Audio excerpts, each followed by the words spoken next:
Morning class. इस back video में हमने एक्सरसाइज 6.1 क्वेश्चन नंबर 5 डिस्कस कर लिया था। देन क्वेश्चन नंबर 6 चेक करें। क्वेश्चन नंबर 6 चेक करें। क्वेश्चन नंबर 6 में क्या कहा? It is given that angle X Y Z is 64 and X Y is a point P. Draw a figure from the given information and ray y if you bisect z angle z yp.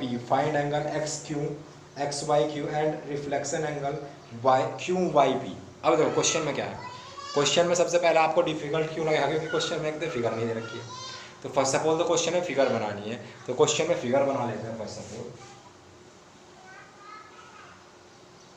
इस type से figure बनेगी। ये कहा है कि क्या point का है? एंगल हमारे पास दे रखे हैं कि एंगल है हमारे पास पी एक्स। अब देखो एंगल दे रखा X Y Z, X Y Z, ये एंगल मैंने लिखा है 64 और इसे आगे बढ़ा रहा है, आगे प्रोड्यूस कर रहा है एंगल पॉइंट पी तक का है ना, कि पॉइंट पी तक इस लाइन को प्रोड्यूस कर रहा है।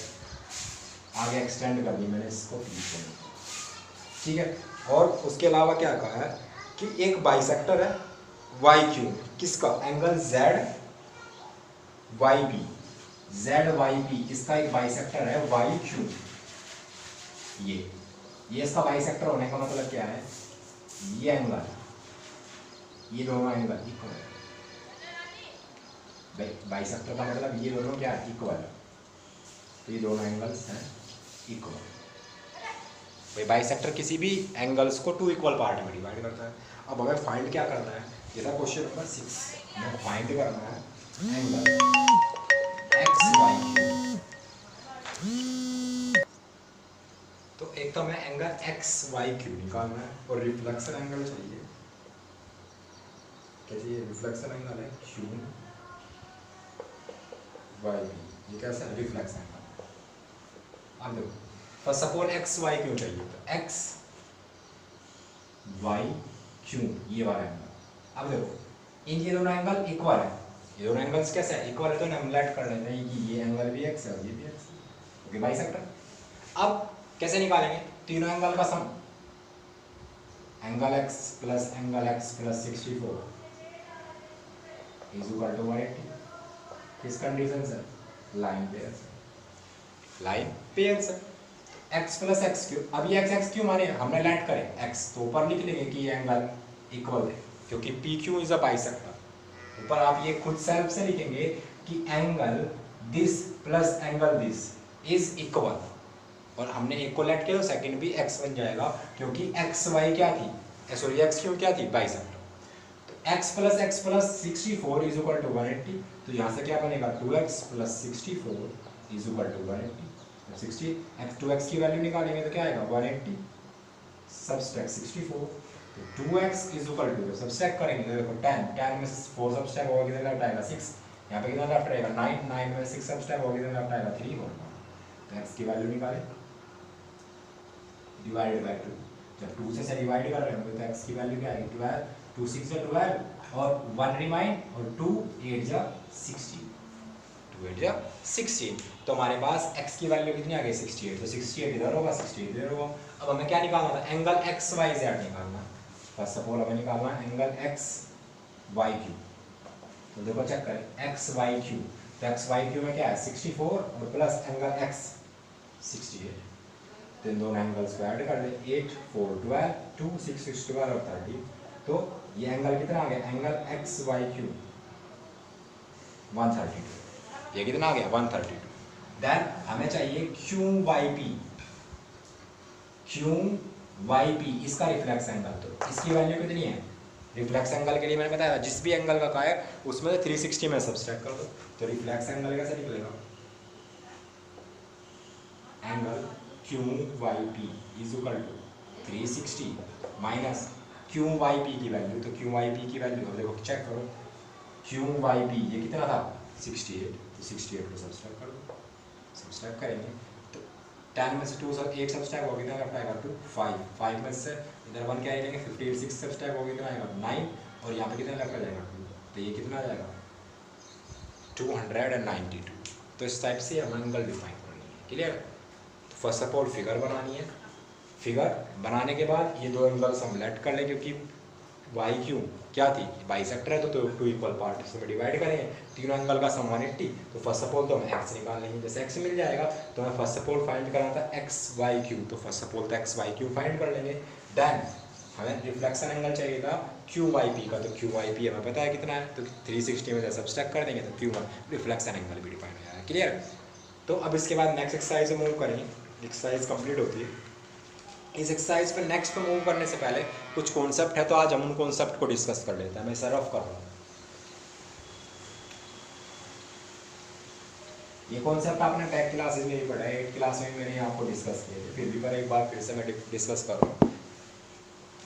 अब अगर हम चेक करें इस टाइप से, ये टू लाइन्स है, इसको मैंने नेम दे दिया एल और ये है एम, और मैंने एक ट्रांसवर्जन ड्रॉ कर ली टी, तो ये एक ट्रांसवर्जन है।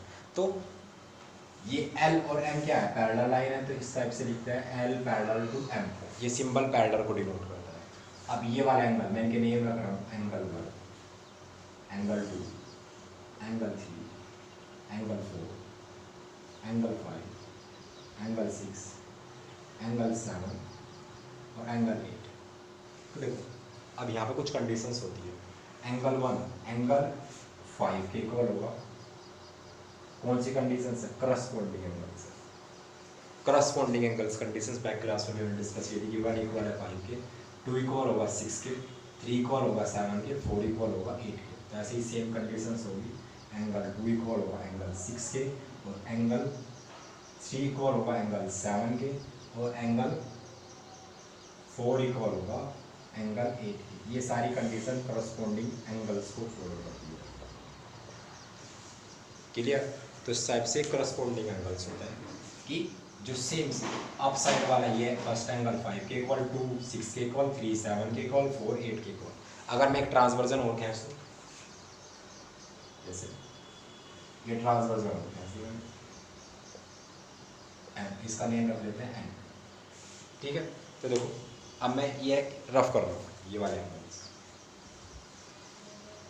तो यहाँ पर मैं कुछ और एंगल्स लिख दूँ, जैसे 8 तक हमने यूज कर लिया, इसे 9 बना लें, 10 11 12, नीचे भी लिख सकते हैं, अभी सेम लिख सकते हैं। देखो सेम कंडीशन यहाँ भी फॉलो होगी कि 9 1 के इक्वल, 11 3 के इक्वल, 12 4 के इक्वल, और 1 2 के इक्वल। करस्पॉन्डिंग एंगल्स फॉलो करती है, तो करस्पॉन्डिंग एंगल्स में सेम सरफेस वाले एंगल्स इक्वल होते हैं। क्लियर है। तो इस टाइप के टू लाइन्स में भी ये कंडीशंस फॉलो हो सकती है। अब और एक आपने बैक क्लास में पैरेलल लाइन्स भी पढ़ी होगी कि दो लाइन अगर पैरेलल होगी जैसे, तो उसमें जो ये इंटीरियर एंगल होंगे, ये वाले एंगल्स, इन दोनों एंगल्स का सम 180 होगा, इनका सम जो होगा वो 180। अगर इनका सम 180 आ जाए तो ये पैरेलल होगी। उसके अलावा एक ऐसा एंगल यूज होगा, इसे बोलेंगे हम अल्टरनेट एंगल, एंगल 1 इक्वल होगा एंगल 2 के, ये है अल्टरनेट एंगल की कंडीशन। बैक क्लासेस में सारी कंडीशंस हमने डिस्कस कर रखी है।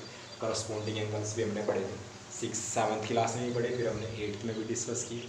देन हमने ये कंडीशंस भी पढ़ी हुई है, 8th में तो शायद 8th में थे, 7th में डिस्कस किए, 7th क्लास में डिस्कस किए थे करस्पॉन्डिंग एंगल्स।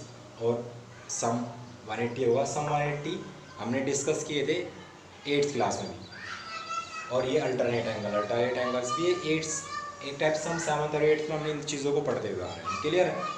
तो ये चीज़ें आपको ध्यान रखनी है। करस्पॉन्डिंग एंगल्स की कंडीशंस में ये एंगल इक्वल क्यों होगा, क्योंकि मैं वहाँ पर डायरेक्टली लिख दूंगा करस्पॉन्डिंग एंगल्स। तो ये प्रॉपर्टीज़ आपको ध्यान रखनी है। क्लियर है।